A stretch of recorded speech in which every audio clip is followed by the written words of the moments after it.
hello student तो आज লৈছো মেট্ৰিক 2026 সোশিয়াল সায়েন্সৰ কমন কুৱেশ্যন তোমালোকৰ সোশিয়াল সায়েন্সৰ তিনটা ভাগত ভাগ কৰা হৈছে ইতিহাস ভূগোল আৰু ৰাজনৈতিক বিজ্ঞান তো গুটেখিনিয়ে কমন কুৱেশ্যন দিম তোমালোকে ভিডিওটো সম্পূৰ্ণ চাই থাকিবা ইম্পৰ্টেন্ট আছে ভিডিওটো আৰু মোস্ট ইম্পৰ্টেন্ট তোমালোকৰ দুইটা মিডিয়ামতে কুৱেশ্যনবোৰ আছে ইংলিশ আৰু আসামিজ তো ভিডিওটো স্কিপ নকৰিবলে সম্পূৰ্ণ চাই থাকিবা এতিয়া আমি ফাৰ্স্ট কুৱেশ্যনটোলৈ আগবাঢ়ো ইতিহাসৰ অৰ্থাৎ হিষ্টৰী পাৰ্টৰ তো চেপ্টাৰ 1 তোমালোকে চোৱা বংগ বিভাজনৰ উদ্দেশ্যসমূহ কি আছে এই বিষয়ে চমুকৈ লিখা এই কুৱেশ্যনটো খুবেই ইম্পৰ্টেন্ট হয় তোমালোকে ভালদৰে চাই যাবা এতিয়া আহিছো আমি নেক্সট কুৱেশ্যনটোলৈ স্বদেশী আন্দোলনৰ ফলত ৰাষ্ট্ৰীয় উদ্যোগসমূহৰ বিকাশ কেনেকৈ হৈছিল চমুকৈ ব্যাখ্যা কৰা তো এই কুৱেশ্যনটো 4 মাৰ্কছৰ হয় তো তোমালোকে ভালদৰে লংকে লিখিব লাগিব তোমালোকে মিস্টেক নকৰাকে ভালদৰে চাই যাবা যেনে বানান হোৱা ভুল নহয় তো ভালদৰে তোমালোকে কেয়াৰফুলি চাই যাবা তো এতিয়া আহিছো আমি 3 নম্বৰ কুৱেশ্যনটোলৈ স্বদেশী আন্দোলন দমন কৰিবলৈ ব্ৰিটিছে গ্ৰহণ কৰা আন্দোলন বিৰোধী ব্যৱস্থাসমূহ কি আছিল তো এই কুৱেশ্যনটো ইম্পৰ্টেন্ট আছে তোমালোকে ভালদৰে চাই যাবা তো কুৱেশ্যনবোৰ দুইটা মিডিয়ামতে আছে তোমালোকে ভালদৰে চাই যাবা নেক্সট কুৱেশ্যনটো হৈছে স্বদেশী আন্দোলনৰ তিনিটা ফলাফল উল্লেখ কৰা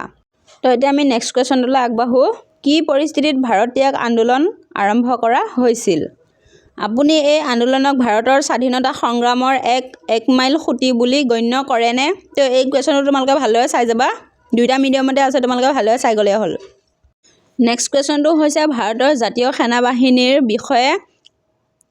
এটা চমুটোকা লিখা তো এই কুৱেশ্যনটো তোমালোকে চাই যাবা তো এতিয়া আহিছো আমি নেক্সট কুৱেশ্যনটোলৈ 1857 চনৰ পৰা 1858 চনৰ বিদ্ৰোহৰ কাৰণ সম্পৰ্কে চমুকৈ আলোচনা কৰা তো এই কুৱেশ্যনটো 4 মাৰ্কছৰ হয় তোমালোকে লংকে লিখিব লাগিব এতিয়া আহিছো আমি নেক্সট কুৱেশ্যনটোলৈ ফুলগুৰি ধাবাৰ ওপৰত এটি চমুটোকা লিখা তো এই কুৱেশ্যনটো খুবেই ইম্পৰ্টেন্ট হয় তোমালোকে দেখিবলৈ পাবা যে বাৰ ৰিপিটেড হৈ থাকে এই কুৱেশ্যন তো তোমালোকে ভালদৰে চাই যাবা তো অৰ বুলিকেও দিয়া আছে দুটা দিয়া আছে দুইটা তোমালোকে চাই যাবা স্বদেশী আন্দোলনৰ তিনিটা অৱদান উল্লেখ কৰা তো এই কুৱেশ্যনটো 3 মাৰ্কছৰ আহে তো তোমালোকে ভালদৰে চাই যাবা তো এতিয়া আহিছো আমি চেপ্টাৰ 2 লৈ কি কুৱেশ্যন দিয়া আছে চাও আহা 1 নম্বৰ কুৱেশ্যনটো মহাত্মা গান্ধীয়ে 1920 পৰা 1922 চনৰ অসহযোগ আন্দোলন কিয় আৰম্ভ কৰিছিল তো ইয়াতে কুৱেশ্যন মাৰ্ক এটা দিয়া হৈছে ইয়াত তিনটা কুৱেশ্যন আছে তো তোমালোকে ভালদৰে চাই যাবা এখিনি ইম্পৰ্টেন্ট আছে নেক্সট দিয়া আছে যে ইয়াৰ কাৰ্যসূচীসমূহ কি আছিল তো কুৱেশ্যন মাৰ্ক দিয়া হৈছে আকৌ দিছে যে কিহে গান্ধীক এই আন্দোলন স্থগিত কৰিবলৈ বাধ্য কৰিছিল তো এতিয়া আহিছো আমি নেক্সট 2 নম্বৰ কুৱেশ্যনটোলৈ আইন অমান্য আন্দোলনৰ মূল লক্ষ্য কি আছিল এই আন্দোলনৰ মূল বৈশিষ্ট্যসমূহ কি আছিল তো এই কুৱেশ্যনটো ইম্পৰ্টেন্ট হয় তোমালোকে ভালদৰে চাই যাবা তো এতিয়া আহিছো আমি নেক্সট 3 নম্বৰ কুৱেশ্যনটোলৈ অসমত 1857 চনৰ বিদ্ৰোহৰ গুৰুত্ব সম্পৰ্কে আলোচনা কৰা তো এতিয়া আহিছো আমি নেক্সট 4 নম্বৰ চেপ্টাৰলৈ তো এতিয়া আহিছো আমি 1 নম্বৰ কুৱেশ্যনটোলৈ ৰায়ত সভাসমূহৰ উদ্দেশ্য আৰু ভূমিকা সম্পৰ্কে এটি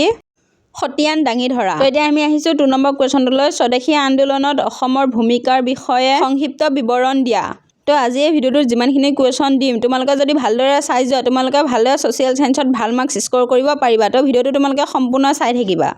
তো এতিয়া আহিছো আমি নেক্সট 3 নম্বৰ কুৱেশ্যনটোলৈ অসমত ভাৰত ত্যাগ আন্দোলনৰ এটি খতিয়ান দাঙি ধৰা তো এই কুৱেশ্যনটো 4 মাৰ্কছৰ হয় তোমালোকে ভালদৰে চাই যাবা তো এতিয়া আহিছো আমি চেপ্টাৰ 5 নম্বৰ কুৱেশ্যনখিনিলৈ তো 1 নম্বৰত কি দিয়া আছে চাও আহা প্ৰাচীন ভাৰতৰ সংস্কৃত সাহিত্যতে ভাৰতীয় সংস্কৃতি আৰু সভ্যতাৰ প্ৰাণ নিহিত আছে এই বাক্যশাৰীৰ অৰ্থ আলোচনা কৰা তো এনেকুৱা ধৰণৰ কুৱেশ্যনবোৰ তোমালোকে ভালদৰে চাই যাবা যাতে এক্সামত আহিলে তোমালোকে ভালদৰে লিখি আহিব পাৰা তো এই কুৱেশ্যনটো 4 মাৰ্কছৰ হয় তোমালোকে মিস্টেক নকৰিবা একদম এতিয়া আহিছো আমি নেক্সট 2 নম্বৰ কুৱেশ্যনটোলৈ অসমৰ চিত্ৰকলাৰ ঐতিহ্যৰ বিষয়ে চমুকৈ লিখা তো এই কুৱেশ্যনটো তোমালোকৰ 4 মাৰ্কছৰ আহে তোমালোকে ভালদৰে চাই যাবা তো এতিয়া আমি জিঅ'গ্ৰাফি পাৰ্টলৈ আহো ফাৰ্স্ট নম্বৰ কুৱেশ্যনটোলৈ আহা অসমৰ এখন নক্সা মানচিত্ৰ আঁকা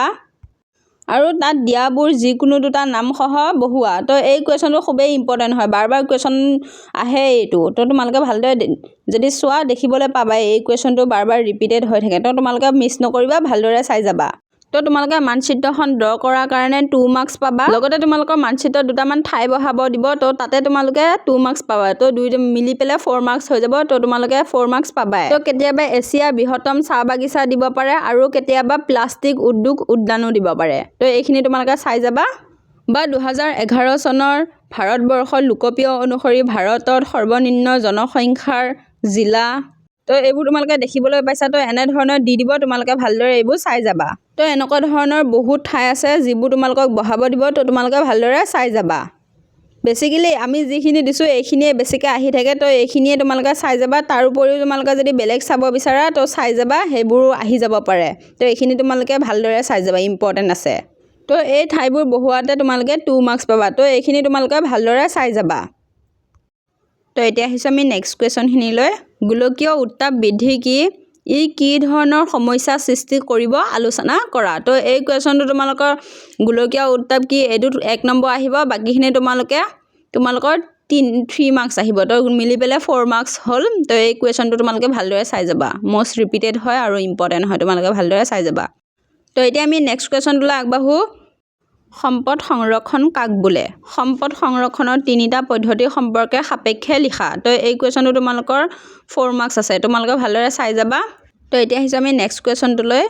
মহাদেশীয় বিস্তাপন সূত্ৰ অনুসৰি পৃথিৱীৰ অৱস্থা আদিতে কেনে আছিল বৰ্ণনা কৰা আৰু অৰ বুলিকে বেলেগ এটা কোৱেশ্যনো আছে দুইটা ইম্পৰ্টেন্ট হয় তোমালোকৰ বাবে দুইটা তোমালোকে চাই যাবা কাৰণ কোনখিনিত দি দিয়ে ঠিক নাই তো নেক্সট কোৱেশ্যনটো হৈছে এছিয়া মহাদেশৰ প্ৰাকৃতিক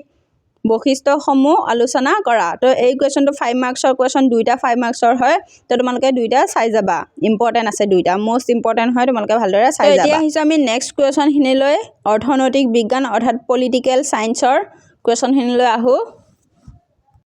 ভাৰতবৰ্ষৰ সংবিধান প্ৰস্তাৱনাত সংবিধানৰ আদৰ্শ কেনেদৰে প্ৰকাশ পাইছে আলোচনা কৰা তো এই কোৱেশ্যনটো 5 মাৰ্কসৰ হয় তোমালোকে ভালদৰে চাই যাবা নাইবা বুলিকে আছে বেলেগ এটা কোৱেশ্যনো আছে দুইটা ইম্পৰ্টেন্ট হয় তোমালোকে দুইটাই চাই যাব লাগিব নেক্সট কোৱেশ্যনটো হৈছে সংসদীয় গণতন্ত্ৰ কি ভাৰতীয় সংসদীয় গণতন্ত্ৰৰ যিকোনো দুটা বৈশিষ্ট্য লিখা তো এই কোৱেশ্যনটো তোমালোকে চাই যাবা তো আজি এই ভিডিঅ'টোত যিমানখিনি কোৱেশ্যন আলোচনা কৰিলো গোটেইখিনিয়ে খুবেই ইম্পৰ্টেন্ট হয় তো তোমালোকে মিছ নকৰি পেলাই ভালদৰে চাই যাবা তেতিয়াহে তোমালোকে সোশ্যাল সায়েন্সত ভাল এটা মাৰ্কস স্কোৰ কৰিব পাৰিবা তো তোমালোকে কমেন্টত জনাবা যে নেক্সট কি সাবজেক্টৰ লাগে তো আমি দিবলৈ ট্ৰাই কৰিম তো ভিডিঅ'টো আছিলে ইমানে যদি ভিডিঅ'টো ভাল লাগিছে লাইক কৰি দিবা আৰু লগতে তোমালোকৰ বন্ধু-বান্ধৱীলৈ শ্বেয়াৰ কৰি দিবা আৰু মোস্ট ইম্পৰ্টেন্ট আমাৰ এই চেনেলটো সাবস্ক্ৰাইব কৰি দিবা যাতে এনেকুৱা নিচিনা হেল্পফুল ভিডিঅ'বোৰ তোমালোকে আগতীয়াকৈ পাই যোৱা আৰু আমি আগলৈও এনেদৰে তোমালোকক হেল্প কৰি যাম